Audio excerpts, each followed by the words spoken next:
Olá, muito boa noite a todos, sejam novamente bem-vindos.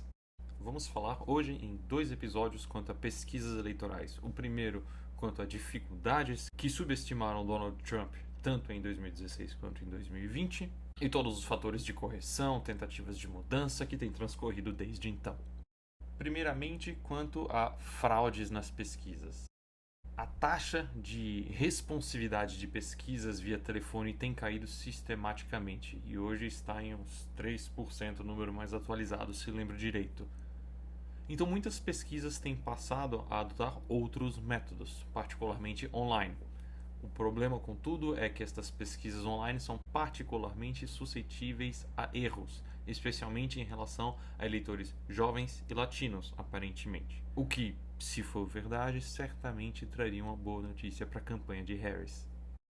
Então existe de fato um problema técnico que já data mais de uma década, que complicou a vida dos institutos de pesquisa, tornando o trabalho em si para construir amostras mais difícil, mais trabalhoso e talvez mais incerto. Mas várias medidas para sanar o problema foram implementadas desde então. Contudo, é inegável que o Trump foi subestimado no passado. Vamos falar a respeito então. Primeiramente, no pré-Trump, em 2012, as pesquisas e comentaristas davam como certo que Obama seria derrotado. Depois de perder o debate para o Mitt Romney e um cenário conturbado pós-crise financeira, parecia certo, até que não foi. Efetivamente, Obama foi subestimado. Já em 2016, na primeira aparição de Trump nas cédulas eleitorais, o oposto aconteceu. Há toda uma história quanto a eleitores de Trump que não concedem entrevistas porque são eleitores tímidos, mas esta parece uma explicação bastante fajuta. A começar pelo fato de que os apoiadores de Trump enchem a boca para defendê-lo. É a mesma coisa que falar de apoio envergonhado ao Bolsonaro. Não existe isso, sabe? Mas a realidade é que quase 1 em 5 eleitores estava indeciso nos dias antes da eleição. E 4% do total de eleitores abandonaram a candidata democrata logo antes do pleito. 1% migrando para o Trump e 3% ou votando em terceiras vias ou se abstendo. Enquanto Trump ganhou uma maior fatia daquele grupo de indecisos do que Hillary, embora a maioria deste grupo tenha permanecido como tal. Não esquecer que James Comey, então diretor do FBI, abriu investigação quanto aos e-mails da Hillary Clinton uma semana antes da eleição. E aí o Trump ganhou Michigan por 10 mil votos, Pensilvânia por 44 mil e Wisconsin por 22 mil. Com várias candidaturas de terceira via obtendo mais votos que esta margem entre os dois candidatos principais. Hillary já era uma figura impopular, com certeza, mas sem este incidente, esta pequeníssima margem fina poderia muito ter pendido para o outro lado no dia da eleição. E isto é particularmente crível, pois uma grande parte dos apoiadores do Bernie Sanders, que eram o movimento realmente engajado e motivado dentro do Partido Democrata, de última hora decidiram não apoiar a Hillary, consagrando a vitória de Trump. E por fim, nestes estados pêndulo que definiram a eleição de 2016, Wisconsin, Michigan e Pensilvânia, houveram 0 pesquisas de firmas com maior qualidade e reputação na semana anterior à eleição. Em grande parte porque a mídia, que já dava como certa a vitória de Hillary, parou de contratar estas pesquisas. Pesquisas mostram uma foto da realidade naquele dia, naquela semana, durante a coleta das informações. Se muita coisa acontece em uma semana onde não há pesquisa, as pesquisas não têm como adivinhar um cenário. Os modelos têm como fazer previsão, mas se os seus dados inputs não estão atualizados, eles tampouco conseguem fazer previsões além da informação disponível. Para mais detalhes quanto a 2016, deixo um link na descrição. Mas é inegável, houve erros, particularmente mais nestes estados-chave, Michigan, Wisconsin e Pensilvânia, onde a diferença entre o estimado e o real foi de 4,5 a 6 pontos percentuais. Nada absurdo, considerando a margem de erro de 3 a 4 pontos percentuais nas pesquisas americanas, mas seria muita coincidência que nos 3 estados os extremos das margens de erro todas coincidiram e conspiraram em uma única direção favorecendo Trump. O fato é, não há como prever quem vai comparecer nas urnas, seja por supressão republicana ao voto negro em Detroit ou dada a desmotivação do eleitorado negro em votar em Hillary, que foi tratada de incompetente pelo Obama, tanto admirado, a vantagem numérica em si não se traduziu em vitória no colégio eleitoral. Assistir o episódio sobre colégio eleitoral. Mas também um outro fator. Muito embora muitas das pesquisas façam a diferenciação entre eleitores registrados e eleitores que provavelmente comparecerão, os likely voters, geralmente identificado como RV, registered, e LV, likely, não há como ter certeza de quais grupos específicos comparecerão às urnas. Se o seu modelo para estimar os eleitores prováveis estiver baseado em dados do censo desatualizado, como era o caso, se neste pleito o eleitorado rural, que tipicamente comparece apenas a uma taxa de 50%, compareceu em 80%, não é que as pesquisas estavam erradas em si. É limitado o que uma pesquisa pode fazer para estimar quem vai comparecer. E, por fim, quanto ao viés de não responsividade, parece razoável o entendimento de que algumas pessoas estavam simplesmente em áreas muito remotas que não eram abordadas pelos institutos de pesquisa. Desde então, contudo, pesquisas têm implementado uma série de ajustes para evitar repetir os mesmos erros. Primeiramente, utilizando, como mencionei acima, vários outros meios além de telefone, SMS, WhatsApp, e-mail. Curioso destacar, se por um lado esta prática parece ter ajudado a tornar os resultados mais precisos, não parece haver uma explicação muito bem coesa nos meios dos institutos de pesquisa quanto ao porquê deste fator.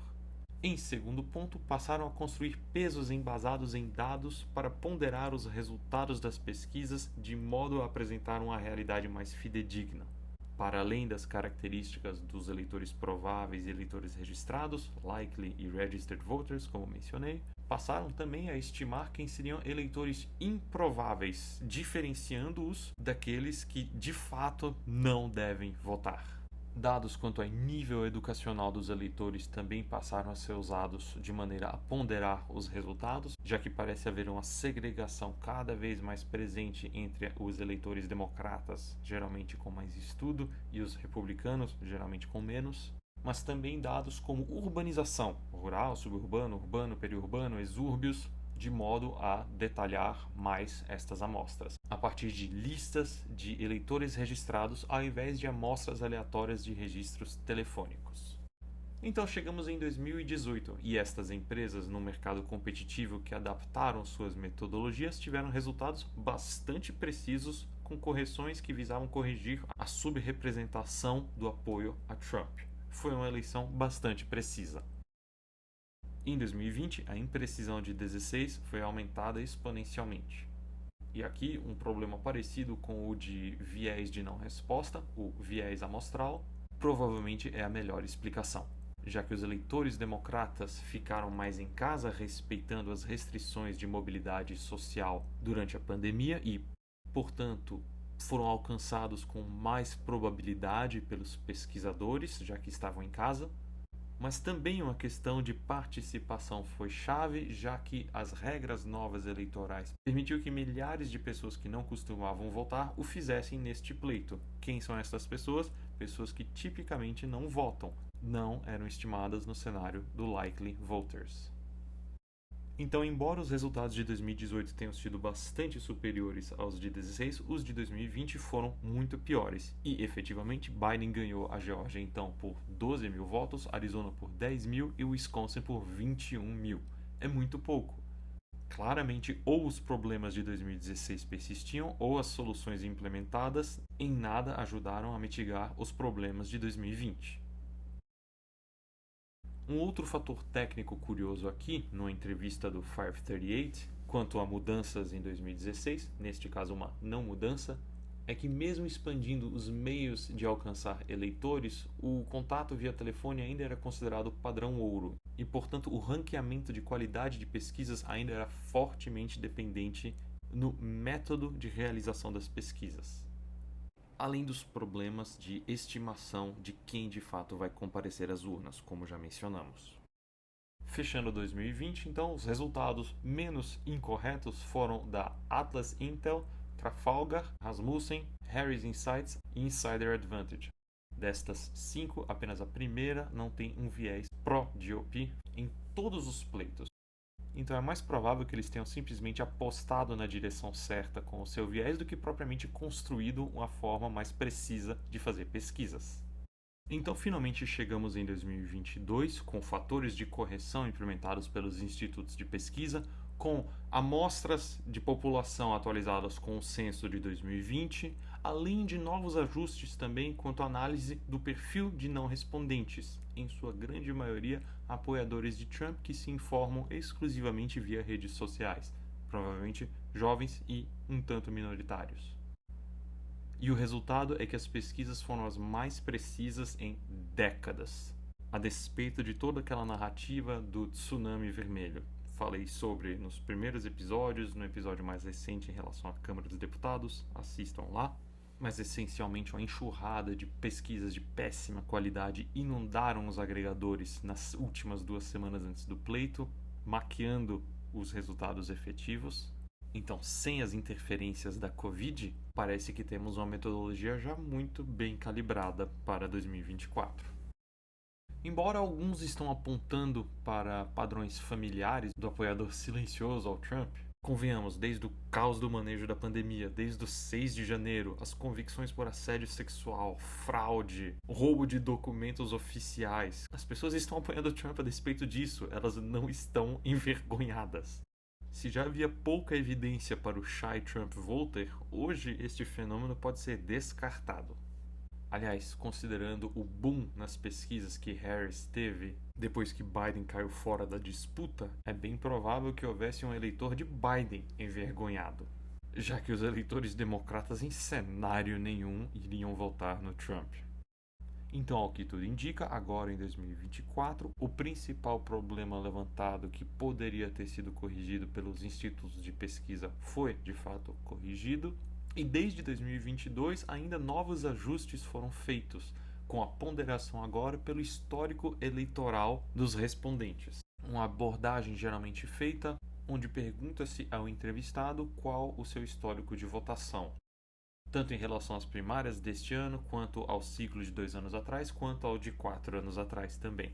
Esta prática então está sendo adotada porque um grande número destas empresas não quer mais danos às suas imagens após os erros de 2016 e, ainda pior, 2020, mas os resultados tampouco favorecem o GOP ou Trump claramente.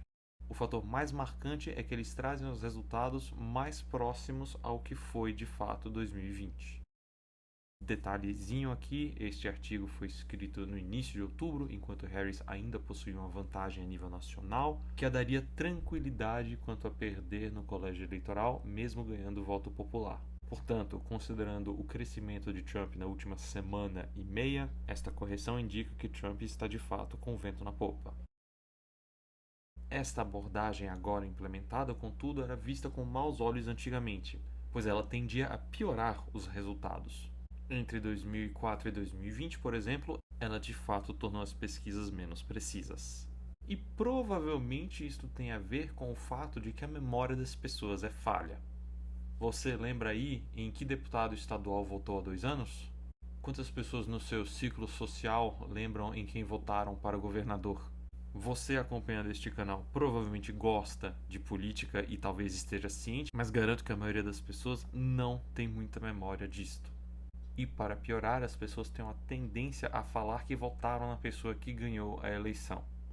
Contudo, com o ambiente polarizado no qual estamos, onde as pessoas conhecem muito bem quem são os seus representantes, quem são os seus guerreiros, entre aspas, e dado a repetição de Trump 3 ciclos seguidos e até Harris entrar, Biden 2 ciclos seguidos, é possível que essa metodologia agora faça bastante sentido. Uma boa parte das pesquisas tem adotado esta prática. Não todas, mas uma boa parte.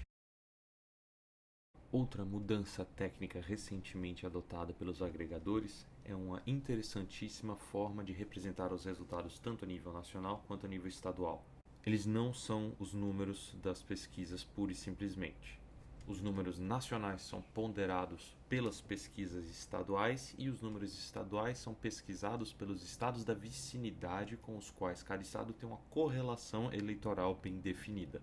É um sistema complexo que parece precaver de erros individuais tanto a nível estadual quanto a nível nacional.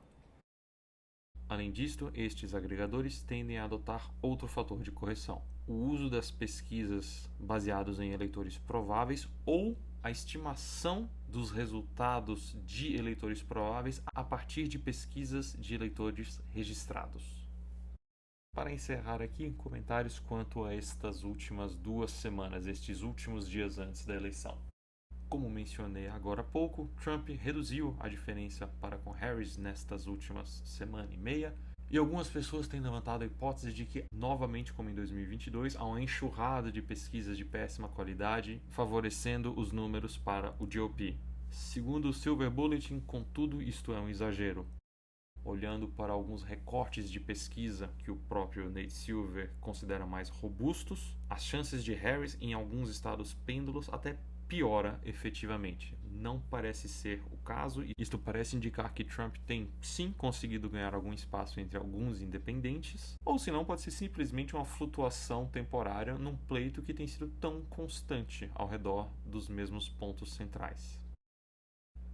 Além disto, uma grande parte dessas estão focadas nos estados pêndulos, diferentemente dos anos anteriores, como em 2016, onde as pessoas focaram muito nas eleições a nível nacional.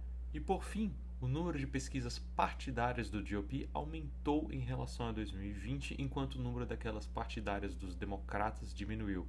Então é bem possível que os resultados mais favoráveis a Harris há 2 semanas fossem, de fato, maquiados por pesquisas de menor qualidade. Contudo, pelo outro lado, ao que tudo indica, o cenário atual deve ser bastante representativo da realidade.